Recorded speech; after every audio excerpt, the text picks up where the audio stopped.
Saat roh itu tidak pernah mati. Karena roh ini tidak pernah mati, roh ini ada masalah besar. Dia ngadepi mungkar nangkir, ngadepi macam-macam karena dia hidup. Nah kemudian cerita yang kita ingkari adalah yang berlebihan, kayak cerita kejawen nak malam apa mulai terus neng kamare dikai rokok, mergo zaman ning donya seneng rokok. Rokok wis kaleng cung wis diombok di rokok mbahmu. Ono kadang dikai gemblong jare senengane bae, bareng cokot tikus jare bae wis mulai. Lah itu yang lah kalau itu gak trimo bid'ah Kang, iku ngawur tenan iku. Daerah-daerah tertentu nggih ke atas sing ngoten niku. Lah nek senenganem dhuwit yo dikai dhuwit nek kamar.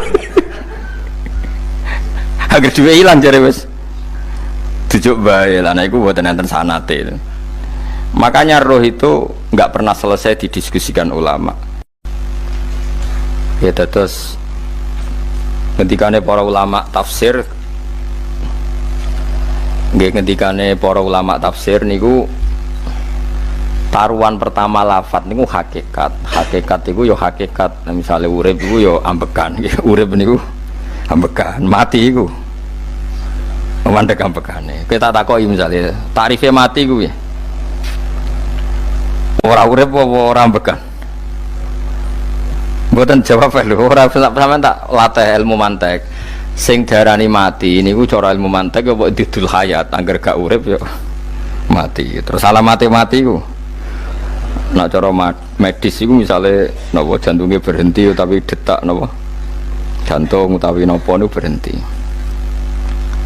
Kemudian agama, ini ruang tenan nggih. Agama itu menyisakan satu fakta yang enggak terbantahkan oleh siapapun. Gini ku misalnya begini, sampean saya tanya, orang itu kalau mati itu karena apa? Rohnya dicabut kan? Rohnya dicabut, terus disebut mati. Lalu yang mati itu apa? Rohnya apa jasadnya? Jasadnya, karena roh itu maknanya kehidupan atau nyawa. Berarti nyawa itu tidak bisa mati karena nyawa itu ada di tubuh kita, ketika diambil kita mati. Berarti roh kita sendiri tidak ikut mati. Sehingga orang paling sekuler sekalipun itu akan berpendapat bahwa manusia itu kehidupannya tidak berakhir ketika mati, karena yang mati itu hanya jasad. Sebab itu zaman orang Yahudi, orang Nasrani, orang kafir Mekah pun mengakui kalau roh itu hidup dan itu yang bertanggung jawab. Makanya disebut wa yasalunaka anir ruh qolir ruhu min amri rabbi. Jadi niki penting kula aturaken. Sebab niku ya ora ono mati. Makanya kalau orang tasawuf ditanya, apa mati itu ada? Ya ndak ada. Mau petualangan pengalaman. Cara orang tasawuf fisik kita ini problem, gara-gara kita punya fisik kita jadi goblok. Nganggep duit penting, pangkat penting, terus kenal sampean penting, urip sing ra penting-penting cara kita penting. Tapi nanti kita kecewa sekali dengan kehidupan ini, sangat-sangat kecewa karena yang kita penting ternyata tidak penting. Misalnya begini, nanti sampean akan tahu makna ayat yang disebut di surat Ar-Rum. Oke, kita goblok dulu ya. Nggih, pokoke latihan goblok sih, engko bar goblok terus pinter. Engko gobloknya gak masalah, sementing ini pokoke latihan sih. Tak jamin ilmu saya ini benar dalam konteks ini. Misalnya orang benar terus ya tahu bener. Sampeyan tak beda ya, wong mati itu berarti dicabut rohnya, terus roh sendiri mati ndak? Ndak. Berarti dalam konteks ini orang yang mati syahid, apalagi para nabi itu mati enggak? Ndak. Sehingga istilahnya Allah, orang yang mati syahid ya ndak mati, para nabi ya ndak mati. Sebetulnya kita pun yang fasik itu ya tidak mati. Cuma karena kita ini rohnya itu mungkin buruk, dikekang oleh malaikat, dipelindes, dipenjara sehingga gak iso berkeliaran. Beda nak para nabi iso jalan-jalan. Mulane masyhur Kanjeng Nabi ngendikan ketika beliau mau kapundhut itu, sahabat mau nangis, jare Nabi malah dawuhe ringan. Malah apik cung aku nak mati jare. Kok gitu ya Rasulullah? Masyhur itu hadisnya itu, hayati khairun lakum wa mamati ya khairul lakum. Aku mati ya apik, urip ya apik. Wa amma hayati fali asunna lakum as-sunnah. Aku nak urip akan mentradisikan satu sunnah yang bisa Anda tiru, Ya sunnah caranya sholat, sunnah caranya zakat, sunnah caranya berperadaban dengan istri, dengan tetangga, macam-macam. Sunnah di sini artinya bukan sunnah madzhab fikih yang wali ane wajib tadi, nopo perilaku, nopo perilaku. Terus nak kabudut ya Rasulullah, ya malah penak aku nak kabudut itu jejer pangeran. Terus delok kowe dari Nabi. Nak kelakuan apik aku muji pangeran, nak kelakuan elek wong aku supaya parak pangeran tak jalukno sepuro. Mane ndak blekem terus no ae mergo selain is bakat ya ana sing njalukno napa sepuro. Lah prop sakjane kowe lah ya urip. Kowe misale mati saiki lah ya urip, tapi kan gak duwe hak jalan-jalan. Berarti dulu malaikat terus wow panjang napa? Mulane sampai butuh napa? Atakoh kubro apa nak cara mriki sing diwacana kulo ping akeh apa. Napa cara mriki? Boleh. Enggak cara mriki lho. Fida, nah cara bahasa kitab itu atakoh. Tapi lagi fida. Beneran mlebu neraka apa beneran mlebu swarga? Maksudnya beneran mlebu neraka atau ben gak mlebu swarga? Lah wong jelas mlebu neraka kok wis divida. Berarti SPD banget nak mlebu neraka. Saking yakine nganti apa? Divida. Bidah itu nak teng kitab-kitab niku madzhab Malik ya. Jadi sampean aja darani bidah sih. Memang dalam madzhab Imam Malik itu ada atakoh kubro. Atakoh itu merdekano mayit utawi tiang saking neraka. Itu dulu awal ijazahnya itu kalau nggak salah itu 12.000 kulhu. Terus di Indonesia malah meningkat jadi 100.000 ya. Wah itu bagus itu peningkatan itu. Saya mau coba nganti blengoran gegem itu. Nah sing anake jagunge diitung sitok-sitok, nah sing wong liya kerawu yes. Mula bola-balik diundang ra tau teko, perkara niku wis ketoke ra meyakinkan kerawuk di. Nah, itu mungkin benar ya.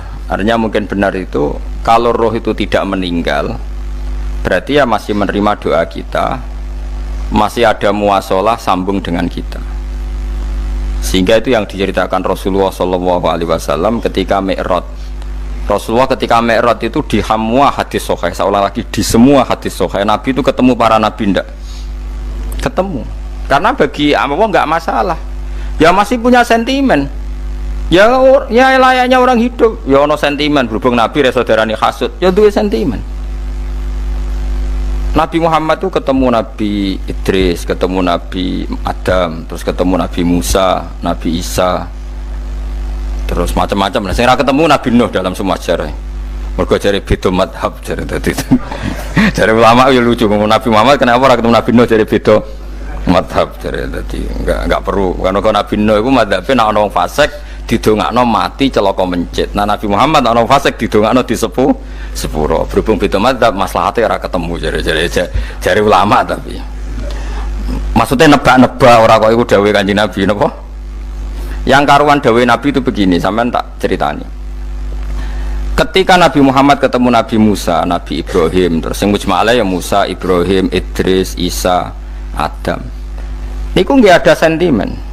Masyhur itu. Nabi Musa ketika Nabi Muhammad diwajibkan sholat 50 rakaat, Nabi Ibrahim diam padahal ngliwati Ibrahim paling tinggi di langit 6, Musa 5. Harusnya kan Ibrahim komen tapi Ibrahim mboten komen. Ya wae bar munggah ke langit ya tenange Nabi Ibrahim.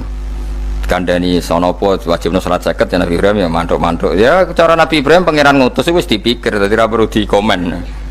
Nabi Musa komen. Dan itu melecehkan kita, apa sholat seket umatku yang bener ora kuat kok umat. Seakan-akan kita ini lebih buruk ketimbang umat. Cara aku dari Nabi Muhammad itu nabi yang meskipun afdhalul khalqi tapi kan junior ya ora bantah. Cara kula nabi tak bantah beda umat mbak umatku.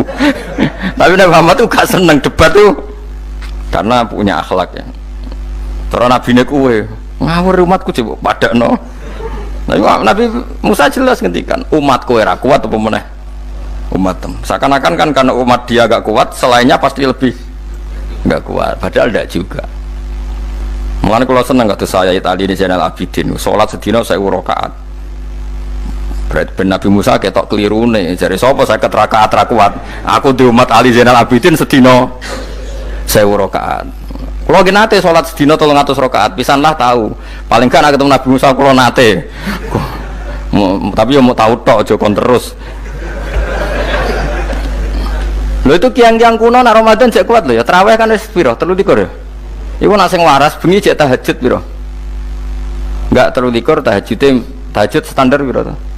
12 kok 2 amatir. Wah.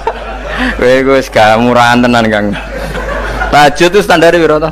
13 Kang. 13 iku tahajude 12 witire sita utawa tahajude 10 witire 13. Kabeh riwayat itu 12 Kang. 12 witire sita berarti 13. Berarti 3 gas gawe 20 sik. 20 ambek 13 piro? 33 tambah 17 rakaat. Pinten?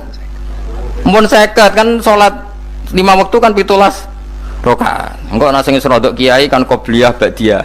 Asal coba diasar lho. Wis nglangkai 50 sembrono ya Nabi Musa ngeklaim enak wae makanya.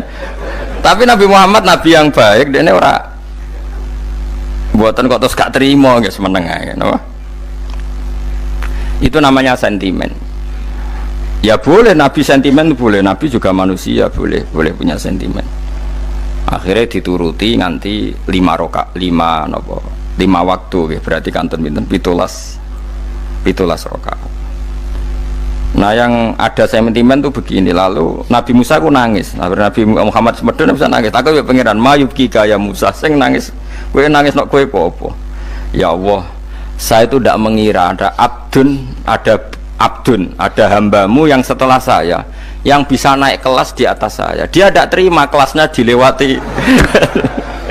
Makanya Nabi ya karena punya roh itu ada sentimen.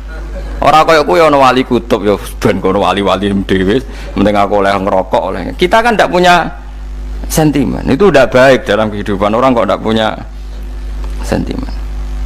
Makanya Nabi Musa itu terkenal Nabi paling sering mensomasi Nabi Muhammad. Makanya dia ceritanya diulang-ulang di Quran karena dia paling banyak sentimennya. Oh sering gerutu deh. Tapi lucunya pangeran itu seneng mbek gerutune Nabi Musa dan itu nggak bisa ditiru. Masyhur itu. Karena ketika dia nggerutu terus gitu, mau ngomong sendiri nggerutu, khiddah itu nggerutu. Bahasa Arabnya khiddah omongan sing tajem sing nggerutu. Nabi Muhammad tanya sama Jibril, ya Jibril, kenapa Allah nggak tersinggung ketika Musa menggerutu terus? Jawab Jibril, huwa ya alamu khiddata, pangeran gue sapal mbek gayane dekne, dadi yo dibarno. Dan itu tidak cerita Israiliyat, itu cerita-cerita yang masih di hadis sahih. Ini tidak cerita Israiliyat, cerita-cerita masih di hadis sahih. Makanya gerutu itu ya oleh, brengkel itu ya oleh asal proporsional, brengkel itu ya oleh asal nopo proporsional. Ya gue siji syaratnya keyakin aku kekasih pangeran. Problemnya kan orang kekasih pangeran. Musa aku gak terimanan. Contoh paling masyhur itu tadi. Musa, kalau kamu sudah membebaskan Bani Israel dari kaum Jabbarin, kaum Kan'aniyin, gini ku tiang-tiang budi. Kalau nantrang iku ora iso, pokoknya bangsa Palestina. Tapi ajarane Palestina bukan Kan'aniyin, pokoknya angel, pokoknya Kan'aniyin aja. Gak usah diterjemah sensitif. Kamu tak kei Taurat. Bareng jari setelah kaum Kan'aniyin ditaklukkan Nabi Musa, sowan ning Turisina. Turisina itu gunungnya niku mulai Yordan ngantos kawasan Mesir, wis pol gede nih. Niku sinten Nabi Musa ngajak waqtara Musa qaumahu sab'ina rajulal limiqatina. 70 orang pilihan ya cara kene santri pilihan, kiai pilihan dijak. Pokoke singkat cerita Nabi Musa mojok sebab piye umat umi piye pokoke terus nggawa Taurat. Umatnya sing 70 wong brengkel lan nu'mina laka hatta narawaha napa jaro. Kok enak sampean mojok dhewe terus muni ketemu pangeran. Kita ndak bisa percaya kalau nggak melihat Allah sendiri. Gentenan pangeran sing tersinggung, wong ora nabi kok kecangkeman njaluk koyok nabi, ora levelnya njaluk roh pangeran. Terus akhirnya disamber bledek mati pokoknya. Bareng mati Nabi Musa malah lucu. Ya Allah, tiang 70 tak jak kon dadi seksi, nak jenengan mateni terus seksine sinten? Sepundi jenengan kudu diuripno. Akhirnya pengiran diuripno. Perkara ini dikomplain Nabi Musa. Jadi Nabi sering gremeng, sering komplain pangeran Nabi Musa. Tapi pangeran seneng wong kekasih, yes bener wae. Mulane wong penting dadi kekasih pangeran sih. Engko keliru-keliru ku bener wae.